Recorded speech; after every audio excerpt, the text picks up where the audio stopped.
Hallelujah! Magandang umaga po sa bawat isa. Yes, Jesus. Narito na naman po tayo muli upang papurihan ng ating Panginoon. Yes, amen. Sa umagang ito, I just want to remind everyone that God is for us. Amen?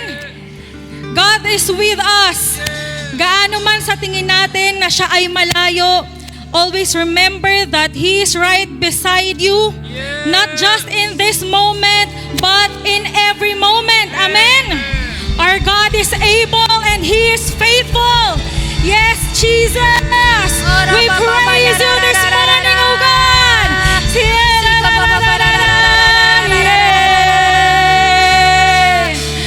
We worship you, Jesus!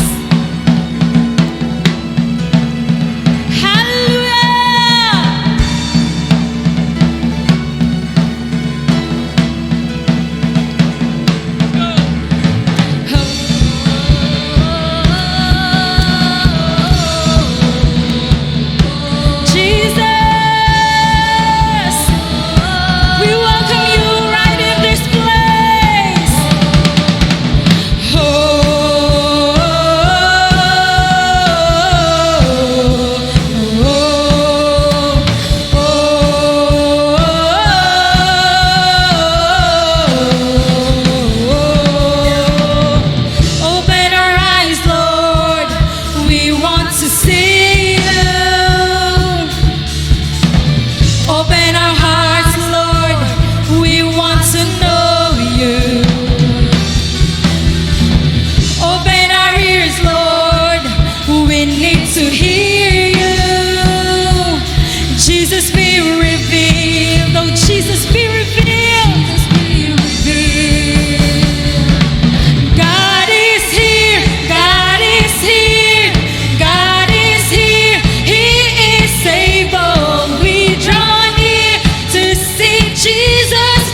Jesus, I want more of you.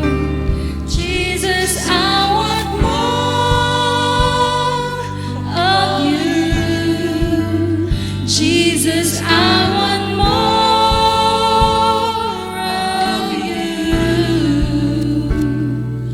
Draw me closer to your heart.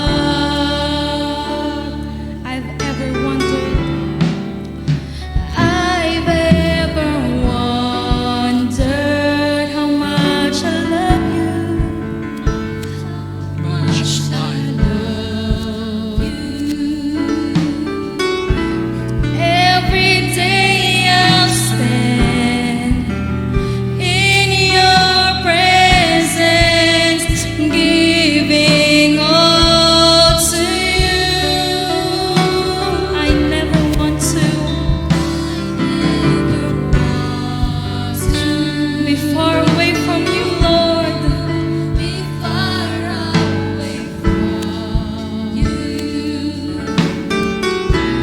When I go astray, I find your love reaching out to me.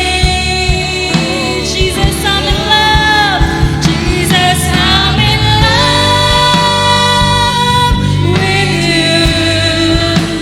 Jesus, I'm in love with you.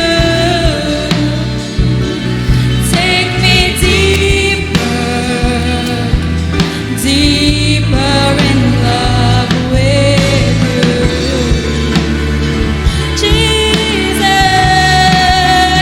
Jesus, I want more of you. Jesus, I want more of you. Draw me closer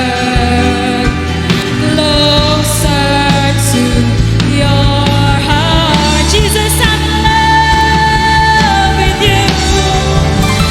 Jesus, I'm in love with you. Jesus, I'm in love with you.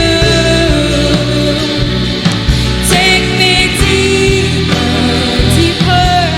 deeper in love with you. Jesus, I want more. Jesus, I want more of you. Jesus, I want more of you. Draw me closer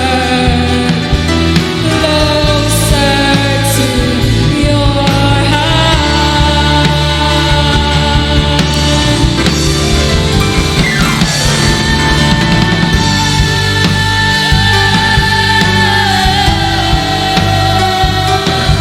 We love you,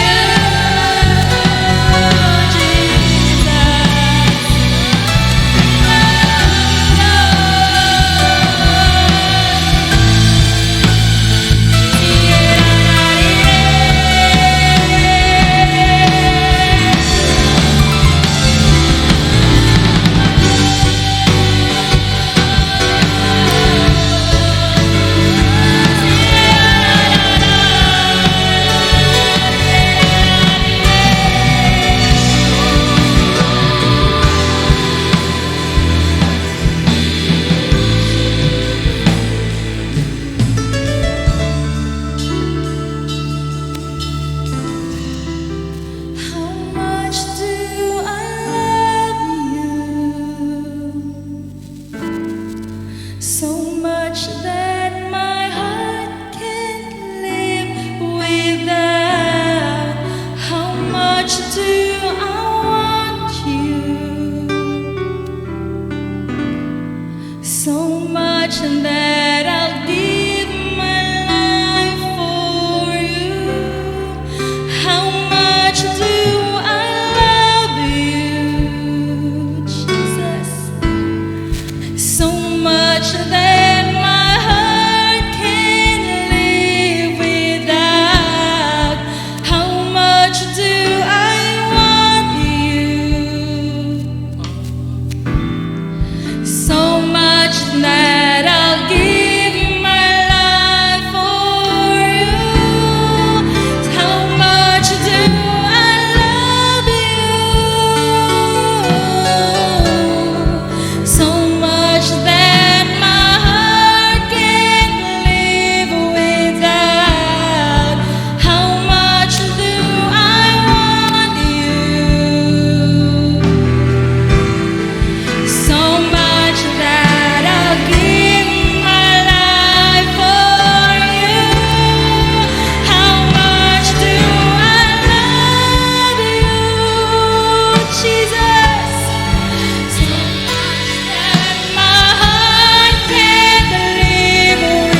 TCTL. A new TCTL is a word lover church.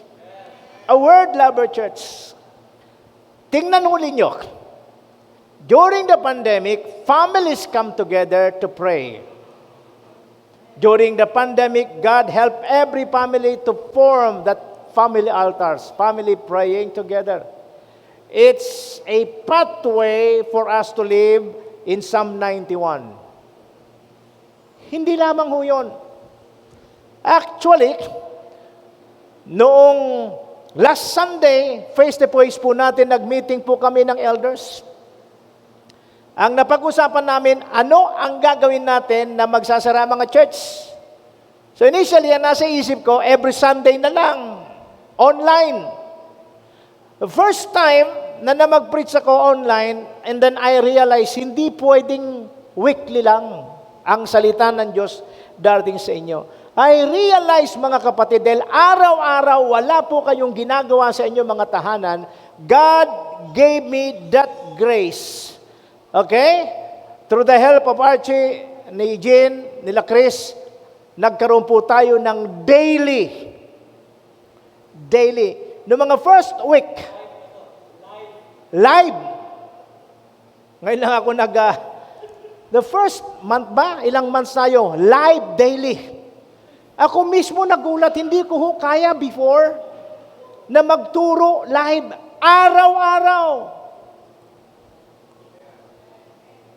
Hindi ho ganun kadaling magturo araw-araw ng live. Ang problema mo, ano ituturo mo? Hello? But, again, it's a manifestation of God's goodness. Imagine, hindi kayo pupunta sa church, pero ang Word of God dumarating sa inyo. It's a miracle. It's a manifestation of God's goodness. Hindi kayo mamamasahe. Darating sa bahay nyo. Wala pa kayong offering. Baka may pumalakpak dyan. What's the point? Sabi ng Bible, the Lord prepared a table before me in the presence of my enemy. Sa panahong parang nagtatago ang church, sa panahon na kung saan walang ministry, walang activity ang church, the word of the Lord daily kept coming to you. At ang mga salita ng Diyos na dumarating sa iyo, mga kapatid, sariwa. Be grateful to God. And I realize, mga kapatid, hindi lang pala tayo ang nangangailangan nito. Maraming mga churches who are connected with us na kung saan ay nakinabang dito. The new TCTL Church, I want you to understand this. If you are part of TCTL, you need to be a lover of the Word of God. Why? Kasi po yan ang susi para sa lakas, yan ang susi para saan? Para maging matibay po tayo. Yan ang susi para maranasan po natin ang mga himala, mga pangako ng Diyos sa atin. John 15, 1-11. I am the true vine and my Father is the gardener. He cuts off every branch in me that bears no fruit.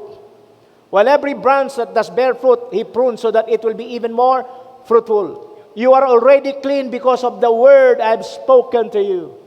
Why do we need to be a lover of the word? Because the word of God will cleanse us. Bakit kayo naliligo? Araw-araw. Ang iba sa inyo, 2 beses pang maligo sa isang araw. Why? Kasi, maaaring naligo ka sa umaga, pumasok ka sa trabaho, magpunta ka sa mall, pag uwi mo sa bahay, there is that feeling na parang malinsangan, parang malagkit ang iyong katawan. So, you want to be refreshed. Anong ginagawa natin? Maligo uli. Spiritually speaking, mga kapatid, I want you to understand this. Maski kayo Kristiyano, nako-contaminate pa rin tayo sa mga nakikita natin, sa mga naririnig po natin.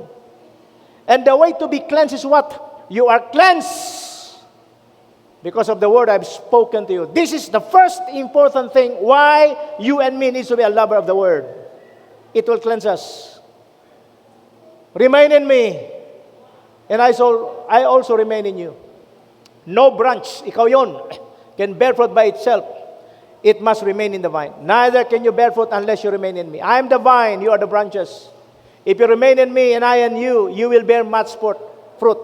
Apart from me, you can do nothing. If you do not remain in me, you are like a branch that's thrown away and withers.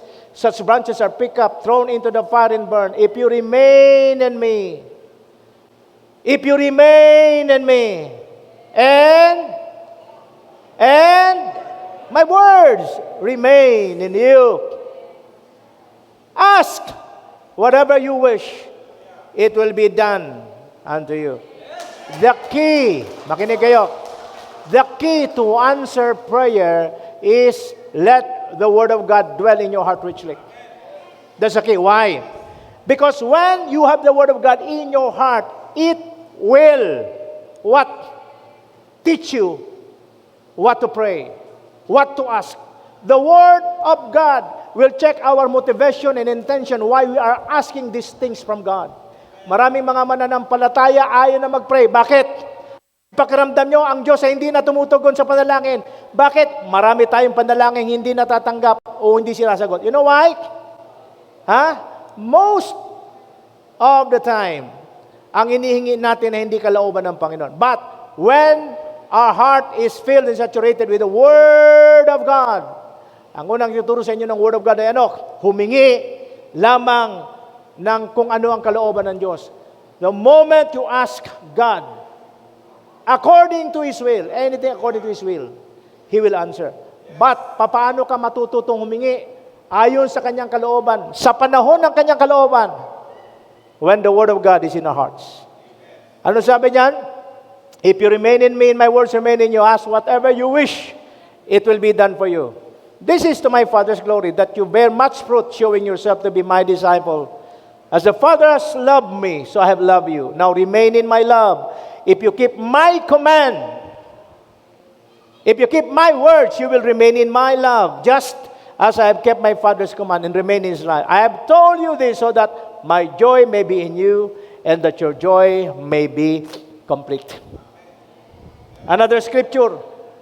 Now the Berean Jews were of more noble character than those in Thessalonica, for they received the message with great eagerness and examined the scripture every day to see if what Paul said was true. Every day, the Word of God kept coming to your house. Every day. So what are you going to do with that? Get your Bible, search the scripture so that you will know. You will know. You will confirm kung kayo po'y tumatanggap ng mga minsayeng akma na papanahon at magpapatibay sa inyo. You see, you cannot be a lover of the Word. You cannot be a lover of the Word kung wala rin po tayong initiative. Okay na hindi lang makinig, kundi pag-aralan ng salita ng Diyos. Amen? What is the third characteristic of a new TCTL? You must be a lover of the Word. Why do we need to be a lover of the Word? So that mula po ngayon ang ating mga desisyon sa buhay ayon sa salita ng Diyos. No longer I that live, not my will, O God, but your will, O Lord. Hallelujah. Ano ba? Number 4. Mahaba ho ito Pero sige, titingnan natin. Ang sino mang magtiis hanggang wakas. Di ba kayo excited? You should be excited. After 2 years tayo nagkita-kita.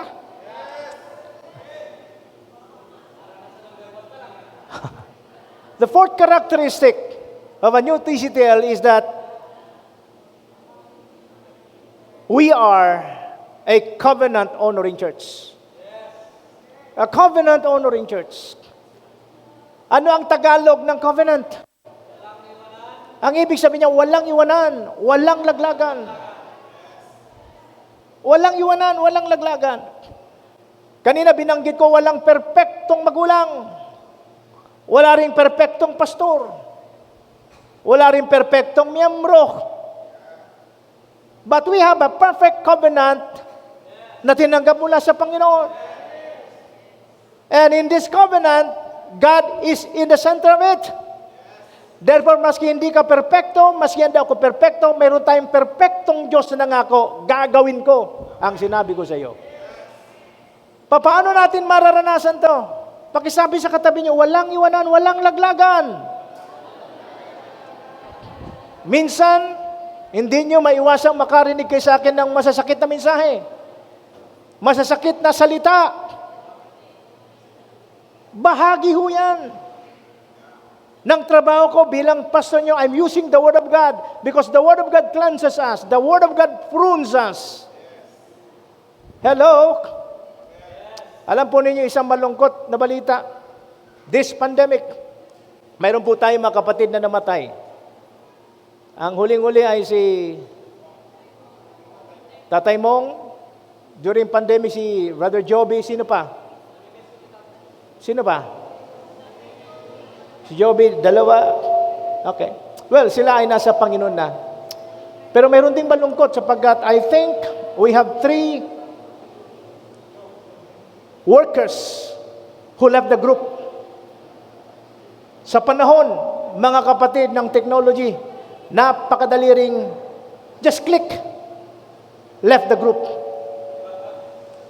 Wala tayong magagawa. Wala tayong magagawa. But the point is this, mga kapatid, in a relationship, hindi maiwasan ang shaking. Sa mag-asawa, maski gaano nyo kamahal ang isa't isa, pag may crisis, may shaking, may tukso na maghiwalay kayo. But if you understand that your marital relationship is the highest form of covenant, maski buisit na buisit ka na, hindi mo magagawa. Because a covenant relationship, ang sentro dyan, ang Diyos. Ang sentro dyan sa covenant relationship, walang iba kundi ang Diyos. And therefore, okay, ano ang sumpaan ng mag-asawa? For better or for worse, in sickness or in health, till death do us part. I want you to understand this. If your relationship with God is right and accurate, you will commit yourself in the city of the Lord with integrity of heart. At sasabihin nyo sa Panginoon, Lord, walang iwanan, walang laglagan. Mananatili ako sa iglesyang ito, anuman ang mangyari. Kung mayroon man mga wala, let's just release them to the Lord. Kung mayroon kayo naririnig na mga comment, tumahimik na lang kayo, wag na ho kayong gaganti, wag na kayong magsasalita against them. Just release them, just love them. Maring hindi talaga sila para sa atin. Ang malungkot lang, they realize na hindi sila after 20, 30 years, saka lang nila narasa na hindi pala taga rito. So, be sure that you are part of this family. Kasi magiging malungkot after 40 years mo lang sasabihin na, hindi talaga ako para sa the city of the Lord. It's a waste of time. You stayed for 5, 10 years after that, saka ka magde-decide sa iba talaga ako. It's a waste of time. But I want you to understand this. Covenant relationship is commitment to love. Again, hindi tayo perfecto. As your pastor, I'm not perfect. Leaders, elders are not perfect. You are not perfect. But we have a perfect God. Amen. Na kung saan will keep us together. Okay? Walang iwanan, walang laglagan. Why? Because this church, I believe, kayo, ikaw, ako, tayong lahat, is a covenant-honoring church.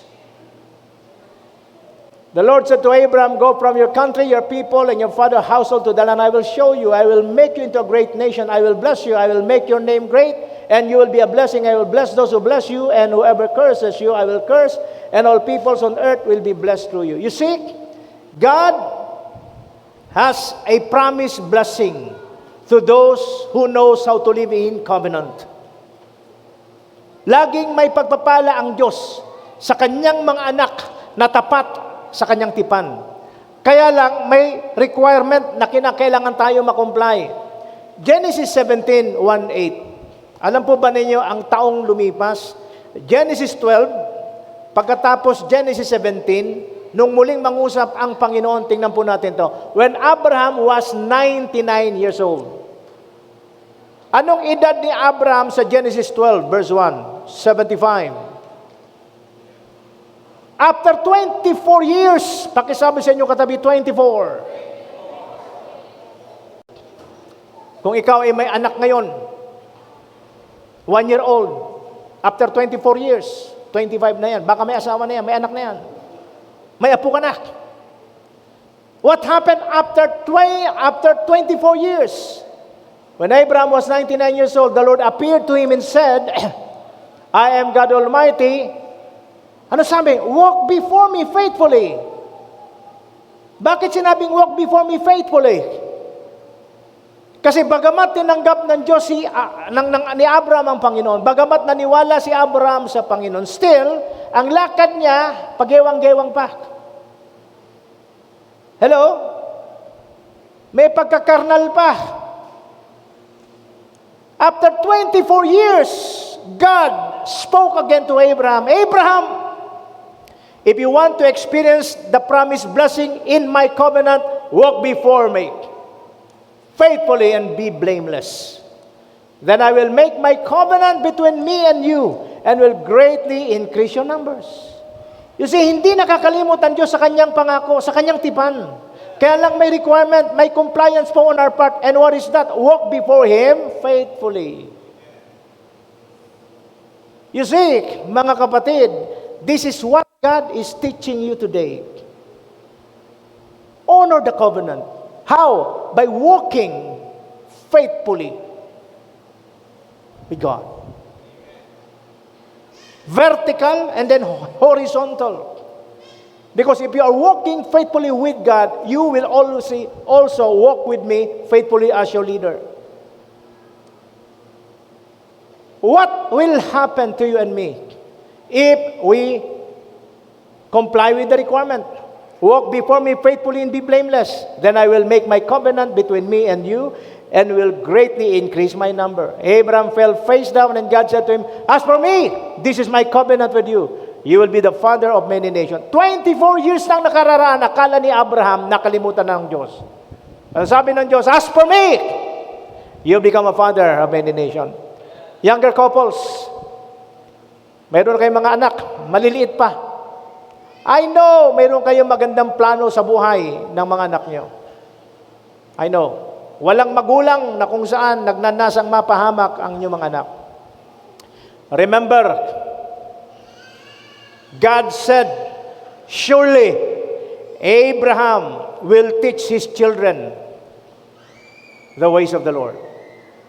That is the key to produce a godly lineage, a godly family. Ako po'y nabuhay sa isang hindi, sabihin natin, ideal family. Broken family po kami. But meron po tayong Diyos na kung saan ay tumutulong sa atin para yung wasak ay mabuo. Hello, meron tayong Diyos na kung hindi natin matutunan sa ating mga biological parents kung paano magkaroon ng isang malakas, matibay na pamilya, mayroong Diyos na magtuturo sa iyo. Mayroong Diyos na magpapatibay sa inyo. Mayroong Diyos na magpapala sa inyong pamilya. Ano lang ang kailangan mong gawin? Walk before Him faithfully. Walk before God faithfully. Be connected to God. Be connected to your spiritual family. Pakisabi sa inyong katabi, walang iwanan, walang laglagan. If that will be your motto, walang iwanan, walang laglagan, then you belong to a covenant-honoring church. Amen? Andyan ho ba kayo? Hallelujah. Palapakan natin ang Panginoon. Another thing. In the midst of pandemic, alam po natin, marami sa atin ang kailangan. Marami sa atin ang kailangan na ayuda. Nang iba sa inyo, umaasa ng ayuda. Until now, wala pang ayuda. Pero magpasalamat ka kasi until now, nandito ka pa. You see, when you belong to a strong family church, when you know how to honor covenant, hindi ka pababayaan ng Panginoon. Amen? Even if because of crisis, nakakaranas po tayo ng kakapusan at kakulangan, palagay ko makakapagpatotoo kayo na mas kayo rin ay kinakapos sa panahon na mayroong nangangailangan, naging bahagi ka sa pagbibigay. Nakatulong tayo sa iba. And now, brothers and sisters, we want you to know about the grace that God has given the Macedonian churches in the midst of a very severe trial. Sino sa inyo nakaranas ng severe trials? Ha? Mabuti pa kayo. Okay? The Macedonian church has experienced not only trials, but severe trials. It's of a very severe trial. Their overflowing joy and their extreme poverty welled up in rich generosity. Severe trials. Ayan. Extreme poverty, severe trials, welled up in rich generosity. Kaya hindi po pwede ng isang mananampalataya na sasabihin, binibigyan ka ng pagkakataong magbigay para makatulong. Hindi pwedeng sabihin, walang-wala ako eh. Ang sabi ho rito, ang sabi po rito, for I testify that they gave as much as they were able, and even beyond their ability. Maski hindi mo kaya, nakapagbibigay ka eh. Entirely on their own, they urgently pleaded with us for the privilege of sharing in the severe service of the Lord's people. And they exceeded our expectation. They gave themselves first of all to the Lord, and then by the will of God also to us. So, we urge Titus, just as I earlier made a beginning, to bring also to completion this act of grace on your part. But since you excel in everything, in faith, in speech, in knowledge, in complete earnestness, and in the love we have kindled in you, see that you also excel in this grace of giving. We must excel in the grace of giving. Huwag niyong hintayin yumaman po kayo. Kung hihintayin niyong yumaman kayo para mag-excel sa grace of giving, hindi po mangyayari yon. Kung ano man meron kayo, binigyan kayo ng pagkakataong magbigay para makatulong sa iba, just do it. Pakisabi siyang katabi, just do it.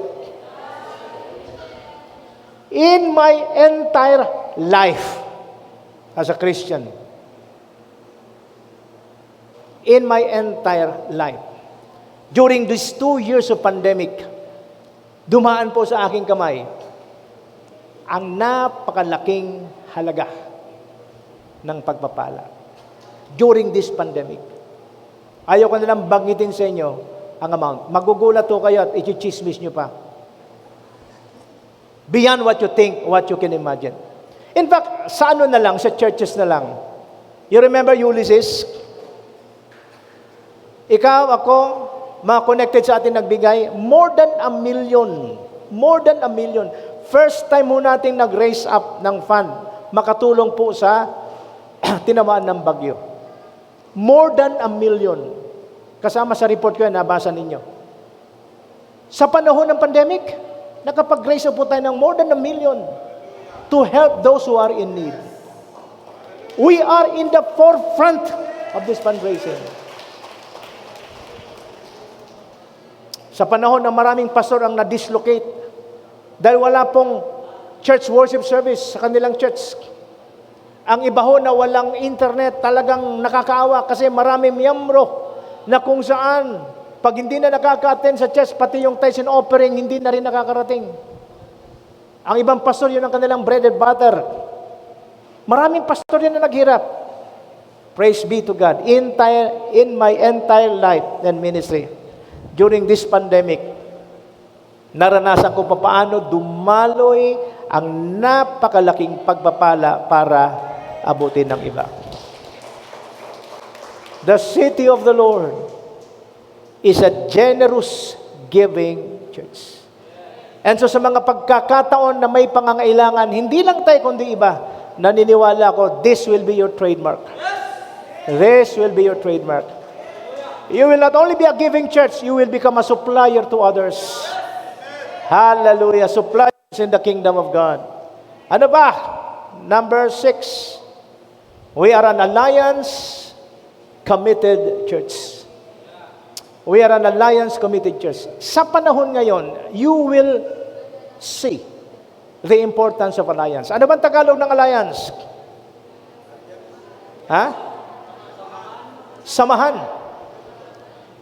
You see, bakit ho ang Ukraine ay giniyera ng Russia? Kasi po, isa sa mga dahilan, gustong sumama ng Ukraine sa coalition of nation called NATO, North Atlantic Treaty Organization. You know why? Because if you are part of NATO, any attack against one nation is an attack to all. Pag ang isang bansang miyembro ng NATO inatake, ang pag-attacking yan ay atake sa lahat. Therefore, you will be helped, tutulungan kayo ng bansang kasama ng asosasyong yan, Coalition of Nations.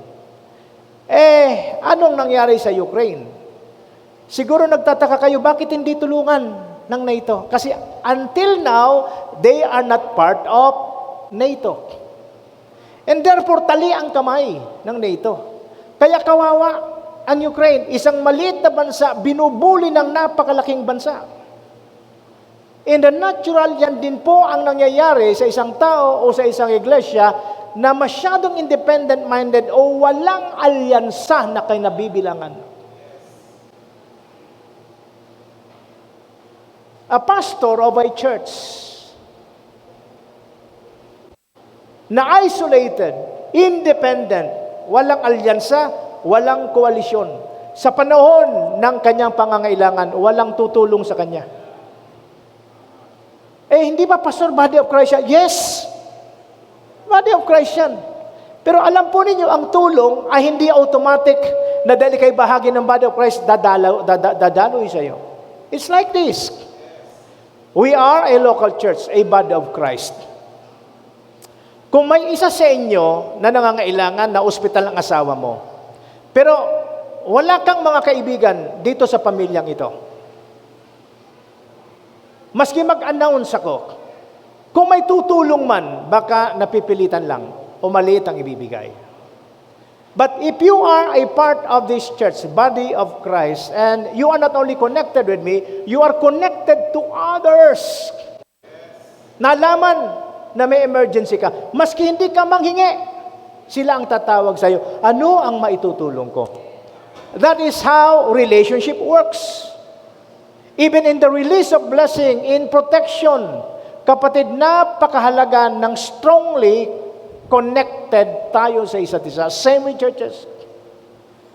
And praise God, because by His grace and by His mercy, the city of the Lord, our local church, is the backbone of an alliance called School of Church Builder. We are the backbone by the grace of God. Hindi tayo pinakamalaki. Mayroong iba sa mga kasama natin sa School of Church Builder, mas malaki sa atin. By the grace of God, God have chosen us to be the backbone of a strong alliance. Amen? Without alliance, it's hard for you and me to become successful. Mahirap po para sa atin ang magtagumpay. I show you a principle how important alliance is. Escape came and reported this to Abraham the Hebrew. Now Abraham was living near the great trees of Mamre, the Amorite, a brother of Eshcol and Aner, all of whom were allied. All of whom were allied. Kaalyansa. Sino ang leader ng alyansa? Si Abraham. Sino ang connected kay Abraham? Si Mamre, si Eshcol, at si Aner. All of whom were allied with Abraham. When Abraham heard that his relative had been taken captive, he called out the 308 trained men born in his household and went in pursuit. Don't you know, the first world war in history, the first world war in history is a war where Abraham, his 318 men, and his alliance were involved. The first world war recorded in history. The outcome of that war is determined by the alliance of Abraham. Kaya po nung manalo sila, tuwang-tuwa yung King of Sodom. What's my point?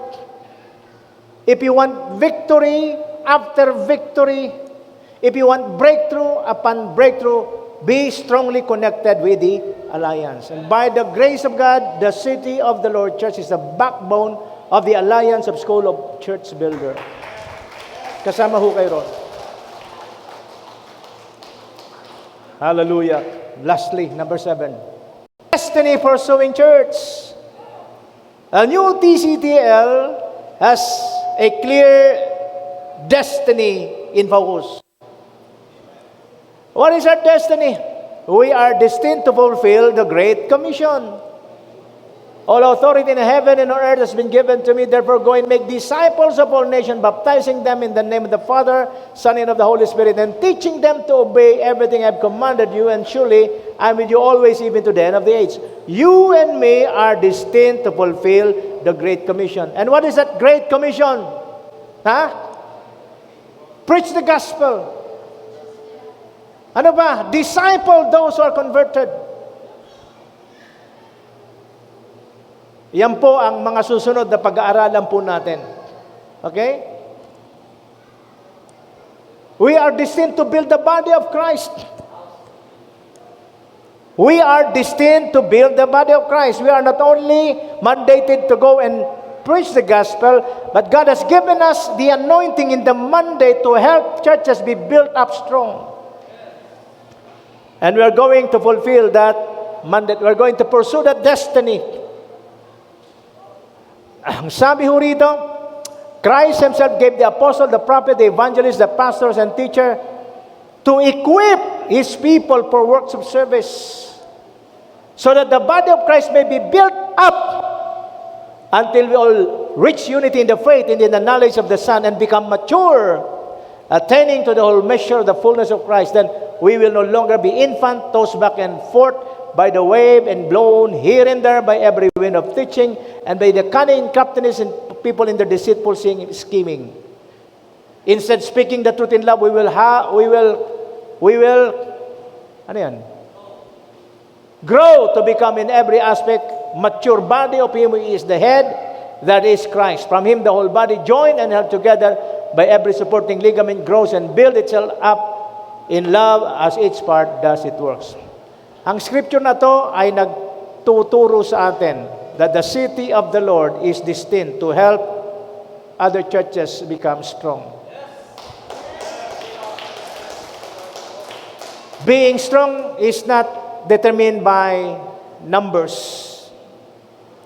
Being strong is determined by how we are interconnected, and that connectedness causes us to what? Fulfill our mandate. Lastly, we are destined to advance the kingdom of God. The kingdom of this world has become the kingdom of our Lord and of His Messiah, and He will reign forever and ever. Mga kapatid, masyadong mahaba kung ito po ay aking expound. But I do believe this characteristic na kung saan ay ating pinag-usapan ngayon, ito po ay katangian na gustong makita ng Diyos sa iyo at sa akin. Itong mga katangiang to ang siyang lulutang mula ngayon. Because I do believe in the second coming of the Church of the Lord Jesus Christ, a new TCTL will arise. Why new? Bakit bago? Kasi po ito yung mukha. Ito yung katangian. Ito yung mukha. Ito yung mga katangiang makikita ng mga tao sa ating paligid kung ano at saan na ang the City of the Lord. At this point in time, tayong lahat ay tumayo. Hiniling ko bawat sa yumuko at pumikit. How are we going to respond with this message? Paano po tayo tutugon sa mensaheng ito? Bawat isa yumuko, bawat isa'y pumikit. Paano po tayo tutugon? Maring may iba sa inyo nag-iisip, I am just insignificant in this group. Maring ako'y bago pa lang. Ang iba sa inyo maaring matagal na, pero parang sinasabi mo, wala naman ako magagawa.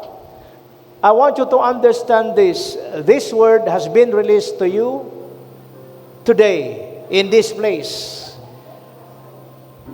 At hindi ito babalik sa Diyos ng walang kabuluhan. Bawat isa habang nakayuko, nakapikit, just believe in this prayer. Father, in the mighty name of the Lord Jesus Christ, we thank you for the word that has been released. 2 years of pandemic, your church, Lord God, is like the church, Lord God, in the days of Gideon. We're living in abnormality. We're living where there's so many limiting factors, Lord God. But I thank you, Father God, because just like Gideon, while they are living in abnormality for 7 years, you are forming Gideon. You are preparing Gideon to rise up, to bring deliverance to the people of Israel. Now, in the name of Jesus, Lord God, we thank you, Father God, that today you have released your word, hallelujah, that causes us the understanding, giving us the understanding that you have a purpose, oh God, why you allowed these 2 years of pandemic. And the purpose, oh God, hallelujah, is to form a new city of the Lord. The new city of the Lord, hallelujah, will be a family-oriented church, a persistent praying church, a word lover church. The city of the Lord is a covenant honoring church. The city of the Lord, hallelujah, is a generous giving church. An alliance committed church. The city of the Lord is a destiny pursuing church.